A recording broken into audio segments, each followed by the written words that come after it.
I say I ain't gonna lie. I fuck with you. I'm about to say ever since you done made them stuff, I was like, oh, I gotta talk to him. And I know this. You better get right with them kick returns with me. Hey, see what it was. Let me tell you. If I'd have made all y'all as good as y'all really are, I would have won every game by 50. That's just how the game is, bro. Excuses.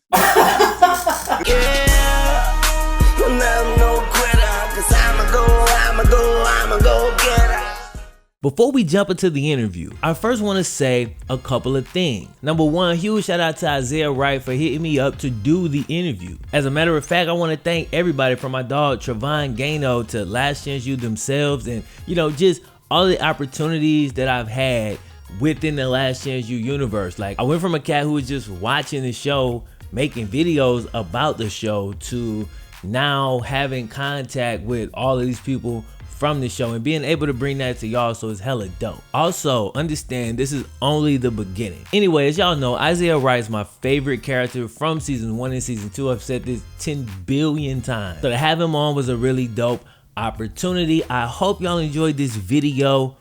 One thing though, so we ran this through like a Skype like app while recording it through OBS, and if anybody's ever used OBS, you understand that having the wrong audio source selected for the export is some bull, because it shows that everything's reading and everything is reading, but when it export, it's not gonna export that audio. So basically what I'm saying is, you see me talking on this mic throughout the whole thing, but the sound quality sound like I'm talking on this mic. You know what I'm saying? And the reason for that is because my voice didn't export through this mic. It exported through my snowball, which was plugged up, but it was on the floor. All right, it was like way away from me. It still picked it up at least, so it did save the interview, because without that, I wouldn't have my audio at all. So if you're wondering why it doesn't sound nice and crispy like it normally sounds, that's why I'm very angry about it. But it's still a good piece of content. I still wanted to upload it for y'all. I hope y'all enjoyed. If you do, don't forget, subscribe, click the thumbs up button. I'm gonna holler at y'all next time. FlemLo Raps. Wow.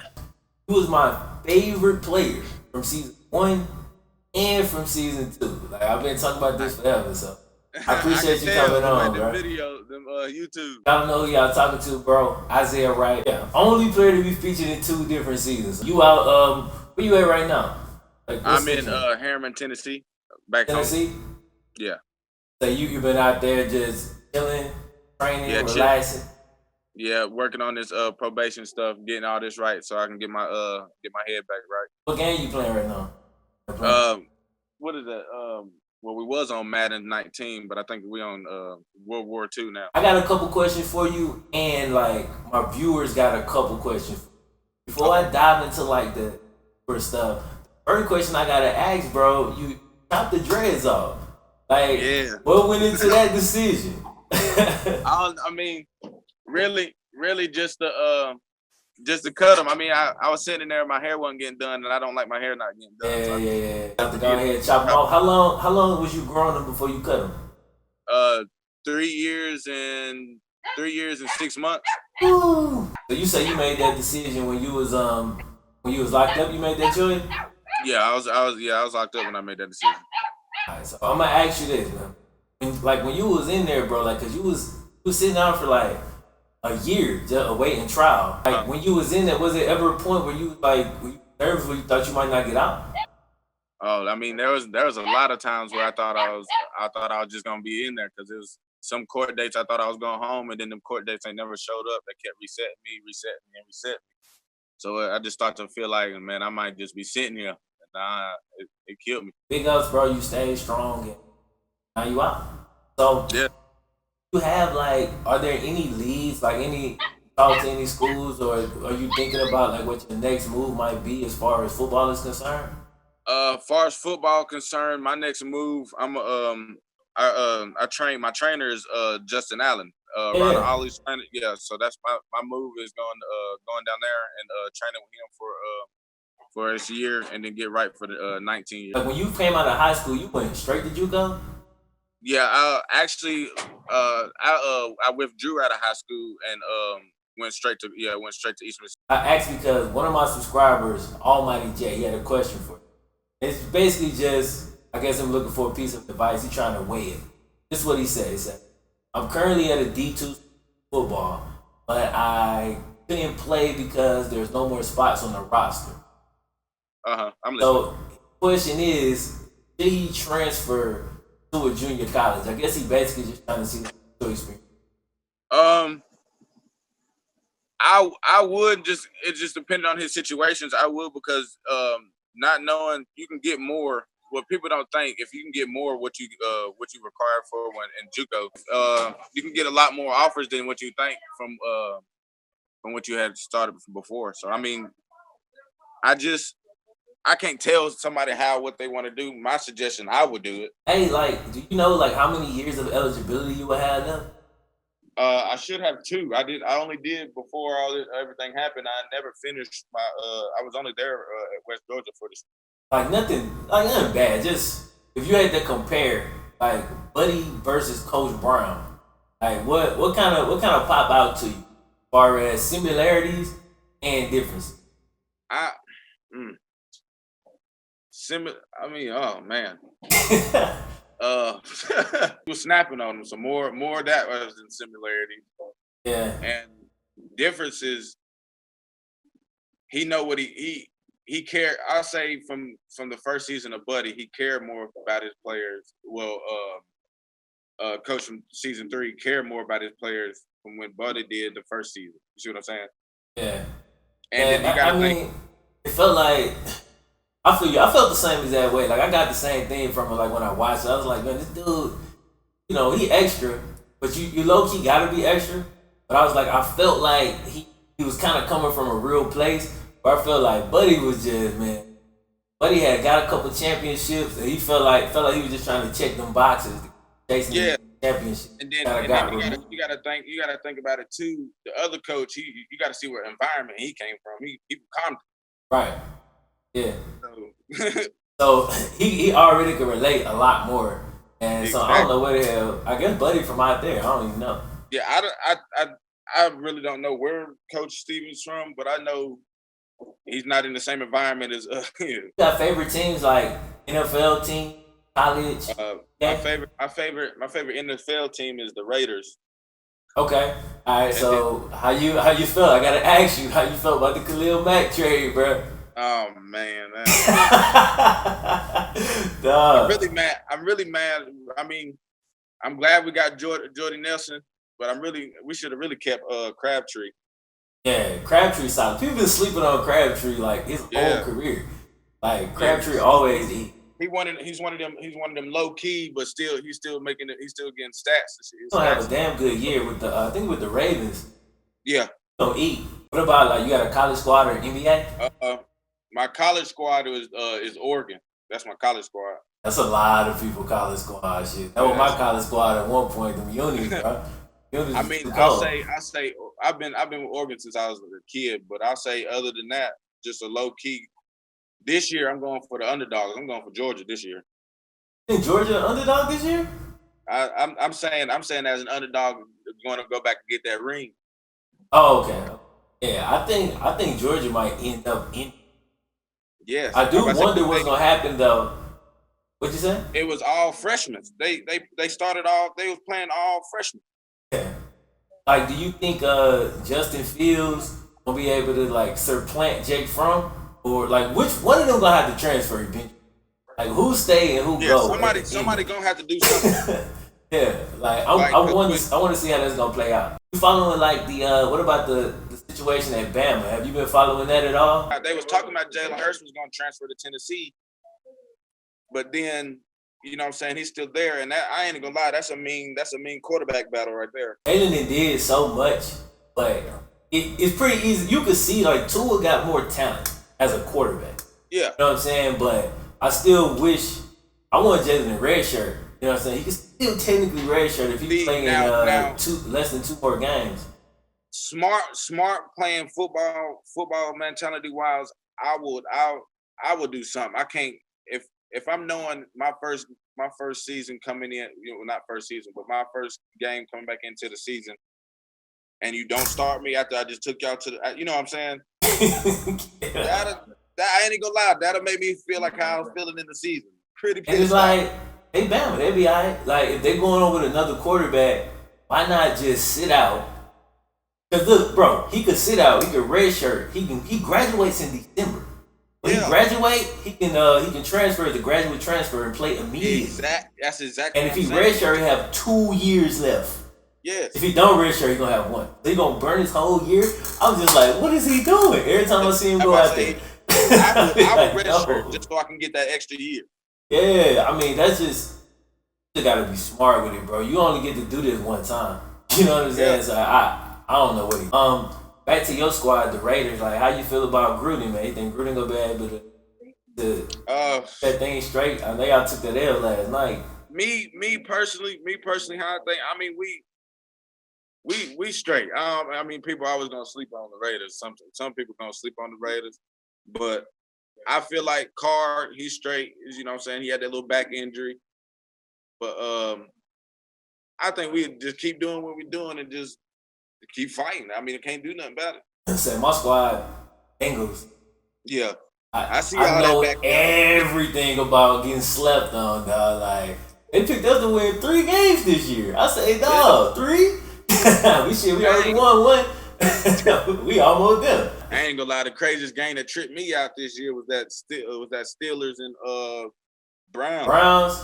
Oh, that game was insane, bro. Well, like, I've never heard in my whole football career heard of you actually just draw. I've never heard of that. It happened to us before. We had a draw with Carolina like. Oh, okay. It's an easy ass field goal, but dude, it was just such a crazy game because the Steelers turned the ball over 5 times. If an NFL team turn the ball over 5 times, they lose it. Like, You gotta hurt off that. Like, and they still just had to draw, but the weather was crazy. Like, I was watching that game, and like the rain was coming down, they couldn't throw it. Everybody was dropping the ball. The kickers couldn't make because the Browns had a chip shot to end it. Like, it was a free fall. So basically, at that point, they just had to end it. Like, just draw. Y'all tired. We ain't trying to. I'm like, y'all lost that game. Now y'all gotta go to New Orleans. They gonna bust your ass. Like, New Orleans gonna drop like 40, bro. He swear they not. I'm like, they just got busted by who did they got? Who they just Tampa Bay? Yeah. Tampa Bay dropped 48, but they still dropped like it was 48-42. So what I'm saying is, if Tampa Bay don't score 50, they still would have lost. And the Browns ain't scoring 50. You know what I'm saying? Like, nah, so I don't think they're gonna be. I'm sorry. David Ross asked, did you feel like last chance you portrayed you and the rest of the accurate? I would say yeah, they did. But really, I think they did. I think they did really good. I heard you say that. I heard Coach Brown say that. Like, most people that I see get interviewed behind it. I mean, I know they can't include everything in the show, but most people say it's a pretty accurate. Yeah, I mean, there's a lot of stuff. There's a lot of stuff that was filmed that wasn't never put on there. That's how they go though. Just with editing, like, you gonna make a fire ass show, you got to shoot like. If you shot 10 hours, if you shot 10 hours of footage, that's like 45 minutes. Exactly. You know what I'm saying? Yeah. Like, my videos, I'll shoot for like 40 minutes. Like a 40-minute edit. Yeah. Chop that down to 10. You know what I'm saying? Like, I know you was dealing with the injuries. Did you watch season 2? Yeah. Bro, that concussion scene. Oh, bro, like, I made a video about it and everything. I was highly pissed because I was like, I felt like when you was going back to the locker room and the dude couldn't find the key, I was like, what the f-? Like, I felt like they just left you out there and there's nobody over here but the cameraman. I'm like, and the cameraman, I'm like, he's still filming. I'm like, bro, like, ain't nobody gonna help this man. Like, that drove me, dog. Right there. Huh? I'm sitting right there. He leave me. Did he just leave me? I'm like, bro, you telling them, you're like, yo, it hurt my eyes to open. I'm like, bro, that is serious. Like, you can't leave and go. And it took so long because I don't think they cut. They didn't cut the camera. They just rolled straight through it. My brother was with me. I'm sitting there like, man, go get these man. I'm about to pass out. To me, that kind of culminated because I felt like they they handled it completely wrong. Like with your injuries and everything that season, like all the frustration, you know what I'm saying, that was building up. I felt like they did a poor job. With that too, with the when we was playing ICC, when they had took me out of the game, I felt fine. That was when I came back off. That was the first game I'm coming back off the. Yeah. I felt like I was doing fine. You see, I'm running. I'm 15, 20 yards each carry. I'm okay. He has, you know what I'm saying, you straight. I said, man, I'm straight. You know what I'm saying? It's up there, but I'm straight. I'm perfect. I'm fine. Okay, well, yeah, you got to get out. Huh? And that's why I acted the way I acted like that, because what are you doing? Once that shit left, I was like, see, that's one thing about like a lot of these coaches, and you get to see it good. Like when you watching this documentary, you're a one-note coach. To me, that's a weakness. Like, because you gotta understand, certain situations call for a different approach. Certain players you have to approach differently. Like, you gotta look at the whole situation. So you was pissed and frustrated. He pissed and frustrated, and y'all just pushing, butting heads like this. I'm like, so if he can't get out there, he's upset. I'm mad at him for not being out there. He want to be out there too. It's like, that's why I said I would die. I would die playing this sport. I'll run around with a broke foot and broke leg if I have to. Yeah. He was treating it like you was just, like you didn't want to play or something. I ain't understand. I felt like, I think both of y'all was just hella frustrated and not really just looking at the situation. At that moment, I'll say at that moment, that was when me and Buddy Stevens actually, that was when the rage with both of us started. The dude had pushed you on the field or something. I don't think this was like a big fight. And your brother came from off the sideline, dog. I like how you season see 1. You talking about the brawl? Dope. You know what I'm talking about? Yeah. So I wanted to ask you about just like the closeness between you and your brothers, everything like that. I mean, I know you explained like the story on the show, but if you just just talk about that. Like I say, like everybody know with the foster care and everything, we all we had. So I mean, you mess with one, you're gonna mess with the whole clique. So I mean, it can be the littlest thing, the biggest thing, the pettiest thing. It don't matter if it's family. You mess with family, you're gonna deal with family. And how he was looking at it, like how he said, I had to go help. It was Isaiah Jones. I don't know how you 7'1" and get dumped by a 4 foot tall dude. And I went to go help, and he had lost me. So that's when he looking, and then he find me, and then he just runs and just ain't no talking. It was funny, but it hit home for me because I got a younger brother. It's such a strong innate thing. Like a lot of people don't really understand that. You can't even control it. It's not a choice. It's like it's just a reaction. It's not exactly. It's just a reaction. And it's just it's a part of our life. I mean, it's just you mess with one. I mean, ain't no talk about it. You gonna get all the. Hey, what Cam he up to? Cam, he got married when like 4 weeks ago. Like 4 weeks ago, he about to have a baby now, and he just working and chilling until he hear about something. Man, I ain't gonna hold you forever, bro. Appreciate you coming on. You welcome. And I said, I ain't gonna lie. I with you. I'm about to say, ever since you done made them stuff, I was like, oh, I gotta talk to him. And I know this. You better get right with them kick returns with me. Hey, see what it was. Let me tell you what it was. Like on the one special ones you be seeing. That's because when I made that roster, I made like the freshman version of everybody. It's a 4 year school. Okay. So y'all not really y'all max. So that season you seen, that's the first season. Because if I'd have made all y'all as good as y'all really are, I would have won every game by 50. That's just how the game is, bro. Excuses. 100%. 100% excuses. All right, bro. I'm about to go hit the gym, man. I'm going to holler at you, dog. All right, you too, boy.